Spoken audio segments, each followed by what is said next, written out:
नमस्कार दोस्तों, मेरा यूट्यूब चैनल पे आपका स्वागत है। इस वीडियो लेक्चर में मैं आपके पास और एक क्वेश्चन लाया हूँ जो एक बार 1987 में जेईई एडवांस में पूछा गया था। तो इस कुछ क्वेश्चन का डिस्कशन करेंगे। तो मैं पहले क्वेश्चन को पढ़ लेता हूँ। ए particle of mass m rest on a horizontal flow with which it has a coefficient of static friction। एक पार्टिकल है, ओके, जिसकी मास m है। ये आपका हॉरिजॉन्टल सरफेस है और इस हॉरिजॉन्टल सरफेस में एक पार्टिकल है, ओके। और ये जो पार्टिकल है उसकी मास m है और ये आपकी जो हॉरिजॉन्टल सरफेस है उसके उसकी फ्रिक्शन है, ओके। यानी कि अगर पार्टिकल स्लाइड करता है, किसी की वजह से स्लाइड करता है तो उसको फ्रिक्शन मिलेगी।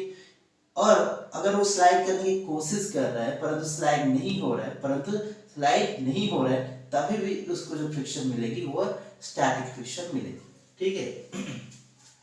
तो कोएफिशिएंट ऑफ स्टैटिक फ्रिक्शन, तो ये जो सरफेस है उसका एक कोएफिशिएंट ऑफ स्टैटिक फ्रिक्शन है। It is desired to make the body move by applying the minimum possible force F। हम क्या कर रहे हैं ना, कुछ फोर्स दे रहे हैं और हम फोर्स देके कोशिश कर रहे हैं कि उस बॉडी को मूव कराने के लिए, ओके। मूव कराने के लिए सपोज मैं कुछ फोर्स दे रहा हूँ F अमाउंट का मैं फोर्स दे रहा हूँ और उस जो फोर्स मैं दे रहा हूँ उस फोर्स एक एंगल थीटा बनाता है हॉरिजॉन्टल के साथ, ठीक है। तो अभी देखते हैं। तो ये जो फोर्स है मैं कोशिश कर रहा हूं उसको मूव कराने के लिए, ओके, यानी कि उसको स्लाइड कराने के लिए। तो अगर मैं ज्यादा फोर्स दे दूं तो ऑब्वियसली वो चला जाएगा। तो मुझे कुछ मिनिमम फोर्स देना पड़ेगा कि उसको जस्ट मूव कराने के लिए मुझे कुछ फोर्स यहाँ पर देना पड़ेगा। परंतु क्वेश्चन में पूछा है कि मुझे कितना मिनिमम फोर्स देना है कि ये जस्ट मूव होगा, ओके। यानी कि जस्ट स्लाइड होने की कोशिश करेगा परंतु स्लाइड नहीं हो रहा है। Find the magnitude of F and the direction which it has to be applied। Question में पूछा है कि आप क्या ढूंढिए, उसकी F के परिमाण को ढूंढिए और उसके साथ साथ उसकी डायरेक्शन को भी ढूंढिए, okay. In which it has to be applied। Direction का मतलब है हॉरिजॉन्टल या वर्टिकल के साथ, ओके। आप हॉरिजॉन्टल ले सकते हैं या वर्टिकल ले सकते हैं। तो वो जो एंगल थीटा, ओके, उस थीटा को भी पूछ रहा है। तो एफ की परिमाण और थीटा की परिमाण को पूछ रहा है। तो देखिए मैं क्वेश्चन को अभी सॉल्व कर रहा हूँ। ये बहुत सिंपल है। मैंने फोर्स अप्लाई किया। जब मैंने फोर्स अप्लाई किया सपोज इस दिशा में, तो उसकी कंपोनेंट रहेगी इस दिशा में, तो उसकी परिमाण क्या होगी, एफ cos थीटा, ये परिमाण होगी। तो यानी कि उस पार्टिकल को मैं हॉरिजॉन्टल डायरेक्शन में जब फोर्स दूंगा एफ cos थीटा, तो वो पार्टिकल स्लाइड होने के लिए कोशिश कर रहा है। यानी कि डिस्प्लेसमेंट कहाँ होने के लिए पॉसिबल, अगर स्लाइड होता तो किस दिशा में होता, क्योंकि जो स्लाइड होगा या नहीं होगा वो डिपेंड करेगा एफ cos थीटा की परिमाण पर, ओके। एफ cos थीटा की परिमाण और कोएफिशिएंट ऑफ फ्रिक्शन पर।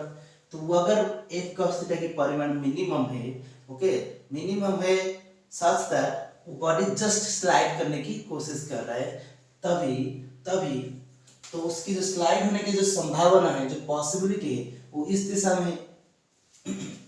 अगर इस दिशा में है तो जो स्टैटिक फ्रिक्शन होगा तो उसकी अपोजिट दिशा में होगा। यानी कि जो स्टैटिक फ्रिक्शन होगा तो किस दिशा में होगा, इस दिशा में होगा स्टैटिक फ्रिक्शन। तो ये जो स्टैटिक फ्रिक्शन है, जब तक आपके पार्टिकल मूव नहीं किया तो वो स्टैटिक फ्रिक्शन हमेशा किसके साथ बराबर होगा, एफ cos थीटा के साथ बराबर होगा। परंतु उसके लिमिटिंग सिचुएशन में, यानी कि उसकी जो मैक्सिमम पॉसिबल वैल्यू होगा, जिसके बाद आपका बॉडी स्लाइड कर लेगा, ओके। तो वो जो मैक्सिमम फ्रिक्शन वो सरफेस दे सकता है कि इस बॉडी को मूव नहीं कराने के लिए, अपोज करने के लिए, तो उसको बोलते हैं मैक्सिमम स्टैटिक फ्रिक्शन या लिमिटिंग फ्रिक्शन। तो वो हम अभी किस सिचुएशन में है, लिमिटिंग सिचुएशन में, क्योंकि बॉडी मूव नहीं कर रहा है, स्लाइड नहीं कर रहा है, बट स्लाइड होने के लिए कोशिश कर रहा है, ओके। तो इस दिशा में होगा। तो देखिए ये जो स्टैटिक फ्रिक्शन होता है उसकी परिमाण डिपेंड करता है कि बॉडी को कितना नॉर्मल फोर्स मिल रहा है उस सिचुएशन पे बॉडी को कितना नॉर्मल फोर्स ये सरफेस प्रोवाइड कर रहा है। ओके, तो ये और डिपेंड करता है कोएफिशिएंट ऑफ स्टैटिक फ्रिक्शन पर। ओके, मैं यहाँ पर सिंपली म्यू से डिनोट करता हूँ। ठीक, ये होता है नॉर्मल फोर्स कितना इस बॉडी को ऑफर हो रहा है, और ये जो म्यू होता है वो कोएफिशिएंट ऑफ स्टैटिक फ्रिक्शन। तो पहले हम वर्टिकल की इक्वेशन देख लेंगे, वर्टिकल में क्या फोर्स मिल रहा है। ये जो बॉडी है यहाँ पर, अगर मैं उसकी वर्टिकल डायरेक्शन की बात करूँ तो देखिए वर्टिकल डायरेक्शन की अगर मैं बात करूँ तो ये उसको नॉर्मल फोर्स जरूर देगा। कौन देगा? सरफेस देगा, जिस सरफेस पे है। उसके साथ साथ उसको कौन सा फोर्स मिलेगा? नीचे से ग्रेविटी है, तो उसके अगर मास m है तो ग्रेविटी की फोर्स नीचे से मिलेगा। उसके साथ साथ ये जो हमने फोर्स अप्लाई की है तो उसकी एक भौतिक, अगर उस फोर्स को मैं कंपोनेंट फॉर्म में लिखूं तो उसको एक क्या लिखूं? F sin थीटा में अगर बोलूं तो F की जो परिमाण है F cos theta horizontal direction में है और F sin theta vertical direction में, तो उस फोर्स की जो कंपोनेंट होगा वो क्या होगा? F sin theta, F sin theta. तो ये होता है उस पार्टिकल के वर्टिकल डायरेक्शन में जितने सारे फोर्स। तो मुझे इतना पता है कि पार्टिकल की वर्टिकल डायरेक्शन में कोई मोशन नहीं हो रहा है, इसका मतलब उस पार्टिकल का फोर्स नहीं है। ओके, तो ये तीनों फोर्स बैलेंस हो गए। बैलेंस मतलब आपको जो तीनों फोर्स की परिमाण जीरो होगा वेक्टर के हिसाब से, वेक्टर एडिशन के हिसाब से। तो अगर मैं इसको पॉजिटिव लेता हूँ, उसको नेगेटिव लूंगा तो n plus F sin theta, आप कोई भी डायरेक्शन को पॉजिटिव लेंगे, अपोजिट डायरेक्शन को नेगेटिव लेंगे तो माइनस mg, तो क्या हो जाएगा ये क्वांटिटी? तो इससे आपको नॉर्मल इक्वल टू जीरो, तो नॉर्मल फोर्स आपको क्या मिलेगा ना? नॉर्मल फोर्स जो होगा मेरा mg minus F sin theta. तो ये होता है आपका पार्टिकल को जो नॉर्मल फोर्स मिल रहा है वो क्या होगा? mg minus F sin theta. तो इस देखिए इस हॉरिजॉन्टल डायरेक्शन में उस पार्टी मूव करने, स्लाइड होने की कोशिश कर रहा है। ओके, परंतु स्लाइड नहीं हो रहा है, यानी कि कोई एक्सेलरेशन नहीं है उसका। ओके, तो अगर एक्सेलरेशन नहीं है तो ये दोनों फोर्स बैलेंस हो जाएगी, यानी कि F cos थीटा। ओके, और ये अपोजिट दिशा में है तो मैक्सिमम वैल्यूज वो दोनों क्या करेगी? बैलेंस होंगी। तो ये जो मैक्सिमम स्टैटिक फ्रिक्शन होती है तो उसकी परिमाण क्या होती है? Mu times this quantity. तो ये क्या हो जाएगी? F cos थीटा, और जो मैक्सिमम वैल्यू होगा वो क्या होगा? Mu into this value, mu into mg minus F sin theta. तो ये क्वांटिटी इक्वल्स टू जीरो। ये मेरा क्या होगा? इक्वेशन होगा। तो मुझे इससे किसको ढूंढना है? F को ढूंढना है। ओके, तो मैं अगर F को ढूंढूंगा तो ये क्या हो जाएगा? F cos theta plus mu sin theta, ये क्वांटिटी होगा। उसके बाद ये क्वांटिटी म्यू mg होगा, म्यू mg। तो इससे मुझे F की परिमाण को मिल गया, F की परिमाण मिल गया। तो F की परिमाण क्या मिला? Mu mg divided by cos theta plus mu sin theta. तो ये होता है आपका F की परिमाण जो कि थीटा की एक्सप्रेशन में है। तो देखिए यानी कि आपकी F की परिमाण उस लिमिटिंग सिचुएशन भी F की परिमाण थीटा पर डिपेंडेंट है। तो मैं ढूंढ रहा हूं कि उस लिमिटिंग सिचुएशन में तो आपकी थीटा अगर आप परिवर्तन करोगे तो आपको डिफरेंट F की वैल्यूज मिलेगा उस लिमिटिंग सिचुएशन में जिसमें बॉडी मूव नहीं करेगा।